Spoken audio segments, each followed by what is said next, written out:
Telocvičňa základnej školy Mierová slúži cez deň žiakom. Piatkové večery tu ale majú vyhradené učitelia. Pravidelne sa tu stretávajú pri rôznych športoch. Tentokrát súperili v stolnom tenise. Na základnej škole Mierová sa uskutočnil už 3. ročník stolnotenisového turnaja. Môžu sa zúčastniť učitelia, rodičia, priatelia, zamestnanci školy a tohto ročníka sa zúčastnilo 16 ľudí. 10 mužov a 6 žien tak medzi sebou zvádzali súboje o čo najlepšie umiestnenie na 3. ročníku tohto turnaja. Nebola bohoviaká konkurencia, ale zase je to, že do 11, keď sa hrá a na 2 víťazne, len tak človek sa nestihne si ho odskúšať toho, keď ho nepoznám. Prvýkrát som to. Ako sa vám páčilo?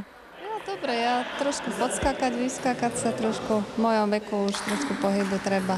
Takže asi tak. Ide vám tento šport? Hrávate ho aj nejak pravidelnejšie? Pekné 6. miesto som mala dneska, takže dobre, nie? Toto bola súťaž hlavne a turnaj, aby si každý zahral. Toto nešlo ako nejaké veľké víťazstva. Myslím, že každý sa rád tohto turnaja zúčastnil. Najväčšie súboje sa zvádzali v kategórii mužov. Favoritom bol samotný organizátor, ktorý nesklamal ani tento rok a opäť vyhral. Už 3. raz som sa dostavil. V začiatku ma dosť podceňovali tí mladí, potom jeden vymyslel, že na toho starého si dále pozor. Nepomohlo to. Vy si teda zorganizujete tento turnaj a potom ho aj vyhráte? Ja za to nemôžem, že som aj najstarší a ostatní ma neporazia. No. Minulý rok kto vyhral? No ja som zatiaľ vyhral všetky 3 ročníky. 3. ročník stolnotenisového turnaja bol teda úspešný a má staronového víťaza.